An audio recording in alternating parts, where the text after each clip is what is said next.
Halo, assalamualaikum warahmatullahi wabarakatuh. Perkenalkan, nama saya Afnan Rustam Marotulwa dari kelas D4 Teknik Listrik A dengan NIM 190513870025.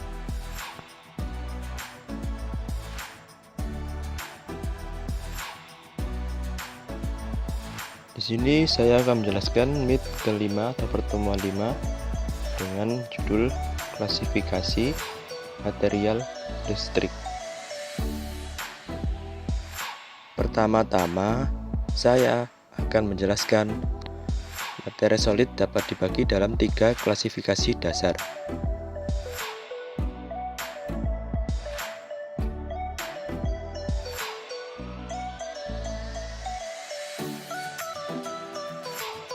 Yang pertama, ada namanya logam atau metals, dengan macamnya logam vero dan non-vero.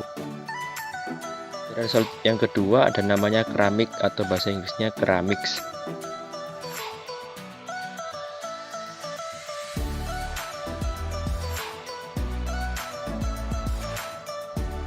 Untuk material solid yang ketiga yaitu ada polimer atau polymers.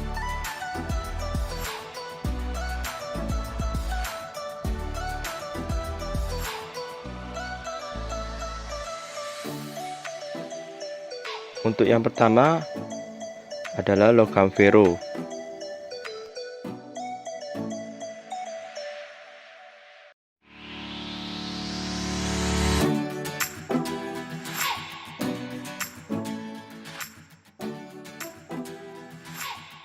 Kemudian yang menjadi pertanyaan, apa itu arti dari logam vero? Logam vero adalah logam besi. Besi merupakan logam yang penting dalam bidang teknik. Sifat besi murni yang terlalu lunak dan rapuh sebagai bahan kerja, bahan konstruksi, dan lain-lain. Oleh karena itu, besi selalu bercampur dengan unsur lain, terutama zat arang atau karbon. Sebutan besi dapat berarti besi murni hanya dapat diperoleh dengan jalan reaksi kimia. Besi teknik adalah yang sudah atau selalu bercampur dengan unsur lain.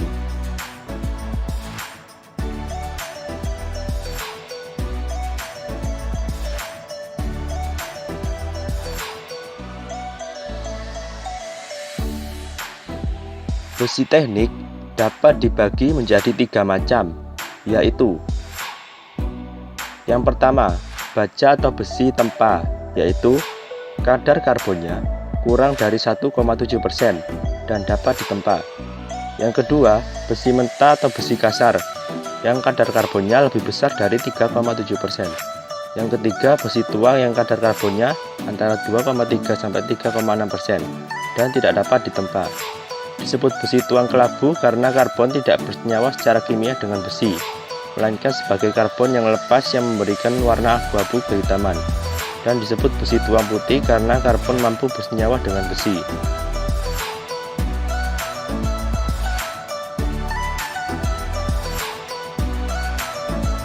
Dalam hal ini, logam vero juga disebut besi karbon atau baja karbon. Bahan dasarnya adalah unsur besi atau rumus kimianya Fe dan karbon rumus kimia C. Tetapi sebenarnya juga mengandung unsur lain seperti silisium, mangan, fosfor, belerang, dan sebagainya yang kadarnya relatif rendah. Unsur-unsur dalam campuran itulah yang mempengaruhi sifat-sifat besi atau baja pada umumnya. Tetapi unsur zat arang atau karbon yang paling besar pengaruhnya terhadap besi atau baja, terutama kekerasannya. Berikutnya ada pembuatan besi.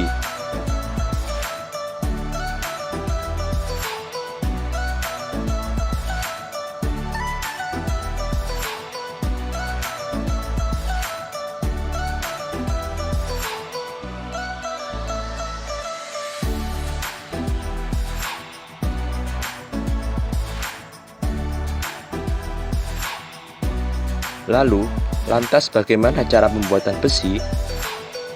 Ya, pembuatan besi atau baja dilakukan dengan mengolah biji besi di dalam dapur tinggi yang akan menghasilkan besi kasar atau besi mentah. Besi kasar belum dapat digunakan sebagai bahan untuk membuat benda jadi maupun setengah jadi. Oleh karena itu, besi kasar itu masih harus diolah kembali dalam dapur-dapur baja. Logam yang dihasilkan oleh dapur baja itulah yang dikatakan sebagai besi atau baja karbon, yaitu bahan untuk membuat benda jadi maupun setengah jadi. Lalu untuk baja karbon ada menurut kandungannya yang dibagi dalam 3 macam. Yang pertama ada baja karbon rendah atau C-nya kurang dari 0,3%. Biasanya untuk baut, mur, lembaran, pelat, tabung, pipa, dan komponen mesin berkekuatan rendah. Yang kedua ada baja karbon menengah yang C-nya antara 0,3% sampai 0,6%. Biasanya untuk roda gigi, axle, batang penghubung, crankshaft, rel, dan komponen untuk mesin pengerjaan logam. Yang ketiga ada baja karbon tinggi, yaitu antara C-nya 0,6% sampai 1%. Biasanya untuk mata pahat, kabel, kawat musik, dan begas. Lalu yang berikutnya ada jenis logam yang kedua, yaitu logam non-ferro. Logam non-ferro atau logam bukan besi merupakan logam yang tidak mengandung unsur besi atau rumus kimia Fe yang memiliki sifat mekanik material tersendiri. Logam non-ferro murni kebanyakan tidak bisa digunakan begitu saja tanpa dipadukan dengan logam lain, karena biasanya sifat-sifatnya belum memenuhi syarat yang diinginkan, kecuali logam non-ferro murni, platina, emas, dan perak tidak dipadukan karena sudah memiliki sifat yang baik, misalnya ketahanan kimia dan daya hantar listrik yang baik serta cukup kuat sehingga dapat digunakan dalam keadaan murni. Selain memiliki fungsi sebagai penghantar listrik yang cukup baik, logam non-ferro juga digunakan untuk campuran besi atau baja dengan tujuan memperbaiki sifat-sifat baja. Jenis logam non-ferro dibagi menjadi 2, yaitu 1. Logam non-ferro berat yang sering digunakan untuk paduan baja antara lain nikel, kromium, molybdenum, wolfram, dan sebagainya.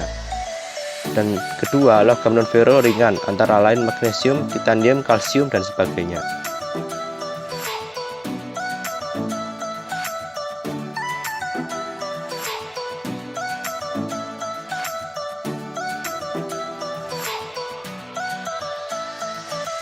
Lalu, apa saja pengaplikasiannya dan contoh dalam kehidupan sehari-hari untuk logam non-ferro? Dan aplikasi untuk logam non-ferro: 1. Ketahanan korosi. Yang kedua, konduktivitas panas listrik tinggi. Yang ketiga, kerapatan rendah. Dan yang keempat, mudah diaplikasi. Contohnya: 1. Aluminium untuk pesawat terbang dan peralatan masak. Yang kedua, tembaga untuk kawat listrik, pipa air. Yang ketiga, timah untuk karburator. Yang keempat, titanium untuk sudut turbin dan mesin jet. Yang kelima, tantalum untuk mesin roket. Berikutnya ada magnesium dan paduan magnesium, yaitu logam teringan dan penyerap getaran yang baik. Aplikasi untuk komponen pesawat dan misil: 2. Mesin pengangkat, 3. perkakas, 4. tangga, 5. koper, yang ke-6 sepeda dan komponen ringan lainnya. Untuk yang berikutnya ada tembaga dan paduan tembaga. Sifat paduan tembaga yaitu 1. Konduktivitas listrik dan panas tinggi. Yang kedua, tidak bersifat magnet. Yang ketiga, tahan korosi.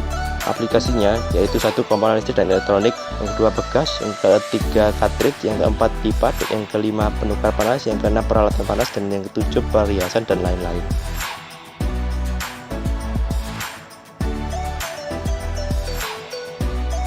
Selanjutnya ada nikel dan paduan nikel. Sifat paduan nikel: 1. kuat. Yang kedua, tahan korosi pada suhu tinggi.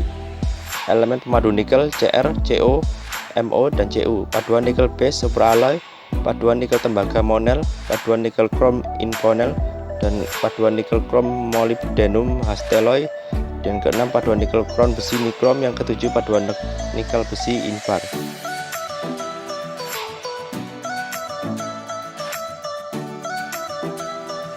Berikutnya ada bahan superalloy, bahan yang tahan panas dan tahan suhu tinggi. Aplikasinya biasanya untuk mesin jet, turbin gas, mesin roket, perkakas, dis, industri nuklir, kimia, dan petrokimia.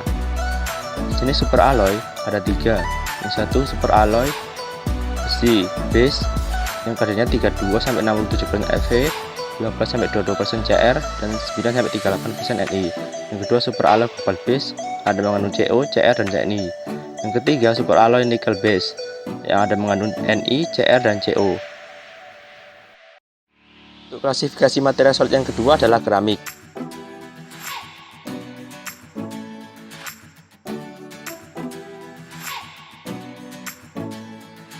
Dan yang menjadi pertanyaan, berasal dari kata apa keramik itu?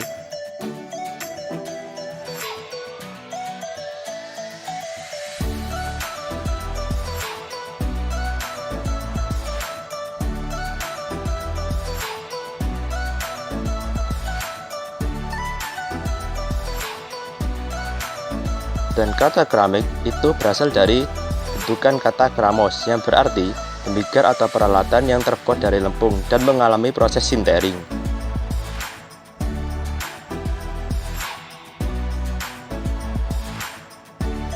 Bahan baku keramik yang paling awal digunakan adalah lempung. Lempung telah didefinisikan sebagai tanah yang menjadi koheren dan lengket bila dicampur dengan air. Ketika basah, tanah ini mudah dibentuk, tetapi jika dingin maka akan menjadi keras dan rapuh untuk mempertahankan bentuknya. Tembigar terbuat dari lempung dan bahan mineral lain yang mengandung silika yang dibakar pada temperatur antara 900 derajat Celcius sampai 1200 derajat Celcius. Keramik senyawa logam atau bukan logam yang mempunyai ikatan atom ionik dan kovalen. Ikatan ionik dan kovalen menyebabkan keramik mempunyai titik lebur tinggi dan bersifat isolator. Keramik terdiri dari 1. Keramik tradisional disusun oleh tanah liat, silika, dan feldspar, contoh bata, ubin, genteng, dan porselen. Yang kedua, keramik murni atau teknik, disusun oleh senyawa murni. Untuk klasifikasi material solid yang ketiga yaitu polimer. Bahan ini mempunyai berat jenis rendah dan dapat digunakan sebagai isolator panas maupun isolator listrik yang baik. Polimer mempunyai karakteristik yang kurang baik dalam memantulkan cahaya, merupakan material yang fleksibel dan mudah untuk mengubah bentuknya atau deformasi. Kebanyakan merupakan senyawa organik yang secara kimiawi berbasis karbon, hidrogen, dan non-metalik. Dan pada polimer ini mempunyai struktur molekul yang besar dan berbentuk rantai.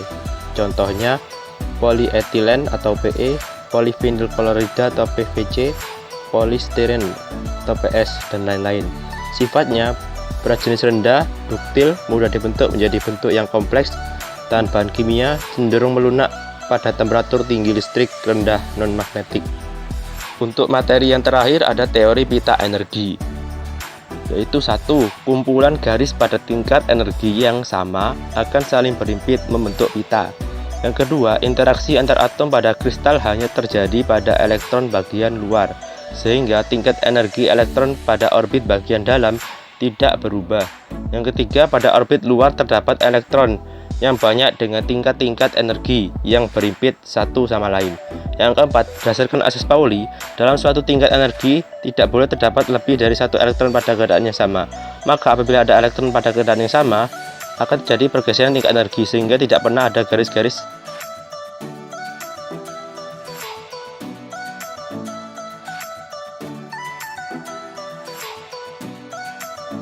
Untuk pita energi terdapat jenis-jenis pita energi, yaitu 1.